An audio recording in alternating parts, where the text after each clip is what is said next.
کپتان پر لٹکتی دو تلواریں ہٹ گئیں۔ سپریم کورٹ نے سائفر کیس میں عمران خان اور شاہ محمود قریشی کی ضمانت منظور کر لی۔ معاملہ بانی پی ٹی آئی کا نہیں، عوام کے حقوق کا ہے۔ کہا کہ عمران خان پر جرم ثابت نہیں ہوا، وہ معصوم ہے۔ اس کے بعد تو شیر افضل مروت کا جملہ یاد آ رہا ہے کہ سائفر کیس تو... السلام علیکم، میں ہوں ڈاکٹر حسن جاوید اور آپ دیکھ رہے ہیں میرا ڈیجیٹل چینل۔ کہتے ہیں جسے اللہ رکھے سے کون چکھے۔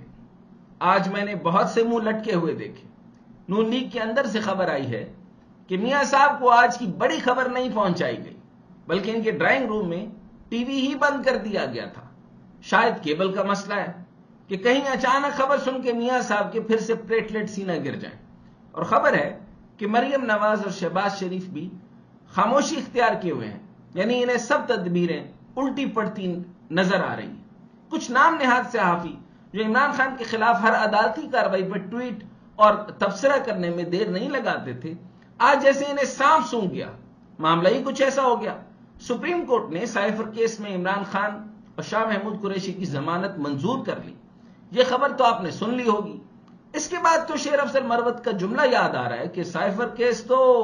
لیکن اس کیس میں سپریم کورٹ کے ججز کی طرف سے ریمارکس دیے گئے، وہ بہت اہم تھے۔ ان ریمارکس کے بعد تحریک انصاف کے کھلاڑیوں میں ایک نئی تحریک دوڑ گئی۔ جسٹس اطہر من اللہ نے ریمارکس دیے کہ جیل میں قید شخص ایک بڑی جماعت کی نمائندگی کرتا ہے۔ معاملہ بانی پی ٹی آئی کا نہیں، عوام کے حقوق کا ہے۔ کہا کہ عمران خان پر جرم ثابت نہیں ہوا، وہ معصوم ہے۔ انتخابات میں حصہ لینا ہی ضمانت کے لیے اچھی بنیاد ہے۔ یعنی اب کیا عمران خان کے لیے الیکشن لڑنے کے راستے بھی صاف ہو گیا؟ اس پر آگے چل کر بات کرتے ہیں۔ واپس آتے ہیں ججز کے ریمارکس کی طرف۔ قائم مقام چیف جسٹس نے کہا کہ اگر سائفر گم ہو گیا تھا تو سلامتی کونسل کے 2 اجلاسوں میں شہباز شریف نے کیوں نہیں بتایا؟ شہباز شریف نے کس دستاویز پر سلامتی کونسل اجلاس کیا تھا؟ جسٹس منصور علی شاہ نے کہا کہ 1 مہینہ اعظم خان کیوں خاموش رہے؟ اب یہ وہ سوال تھا جو ہر شخص کے ذہن میں تھا۔ قائم مقام جسٹس نے ریمارکس دیے کہ کیا اعظم خان شمالی علاقہ جات گیا تھا؟ جسٹس اطہر من اللہ نے سائفر کیس پر سوالات اٹھاتے ہوئے کہا کہ تفتیشی کو کیسے پتا چلا کہ بنی گالہ میں میٹنگ ہوئی تھی؟ تفتیشی نے اعظم خان کی گمشدگی پر تحقیقات کی۔ دفتر خارجہ سائفر وزیر اعظم کو بھی دے سکتا تھا۔ سائفر باہر گیا تو غلطی دفتر خارجہ کی نہیں۔ الیکشن آنے والے ہیں اور بانی پی ٹی آئی بڑے سیاسی لیڈر ہیں، یہ بتائیں کیا ان کے باہر آنے سے سوسائٹی کو کوئی خطرہ ہے؟ جسٹس منصور علی شاہ نے پوچھا، پاک امریکہ تعلقات خراب ہونے سے کسی اور ملک کو فائدہ ہوا اور اس کی تفتیش کیسے ہوئی؟ تعلقات خراب کرنے کا تو ایف آئی آر میں ذکر ہی نہیں ہے۔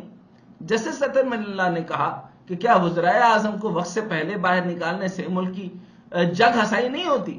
کیا وزرائے اعظم کو وقت سے پہلے ہٹانے پر بھی آفیشل سیکرٹ ایکٹ لگے گا؟ جسٹس منصور علی شاہ نے کہا، اسد مجید کے بیان میں کہیں نہیں لکھا کہ کسی دوسرے ملک کو فائدہ پہنچا۔ عدالت سائفر پبلک کرنے کو درست قرار نہیں دے رہی، لیکن بات قانون کی ہے۔ سزائے موت کی دفعات عائد کرنے کی بنیاد کیا ہے، واضح کرے۔ ابھی تک کسی گواہ کے بیان سے ثابت نہیں ہو رہا کہ کسی غیر ملکی طاقت کو فائدہ ہوا ہے۔ عام ریمارکس جسٹس سردار طارق کے تھے، جنہوں نے کہا تھا کہ سائفر کیس میں اسلام آباد ہائی کورٹ کے چیف جسٹس عامر فاروق کے لکھے فیصلے پر جسٹس سردار طارق نے کہا کہ ہائی کورٹ نے تو مگر ماشاءاللہ کیس کا ہی فیصلہ کر دیا۔ ہائی کورٹ کے فیصلے کے بعد تو صرف رسی دینا باقی رہ گیا۔ اس کے بعد سائفر کیس میں عمران خان اور شاہ محمود قریشی کی ضمانت منظور کر لی گئی، لیکن کیا اس کے بعد عمران خان جیل سے باہر آ سکیں گے؟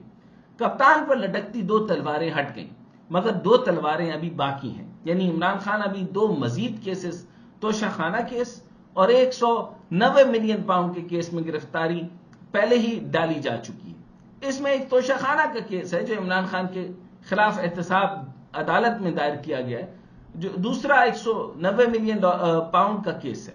دونوں کیسز ٹرائل کورٹ میں زیر سماعت ہیں اور ٹرائل کورٹ کا فیصلہ آ جانے تک عمران خان کو جیل میں ہی رکھا جائے گا۔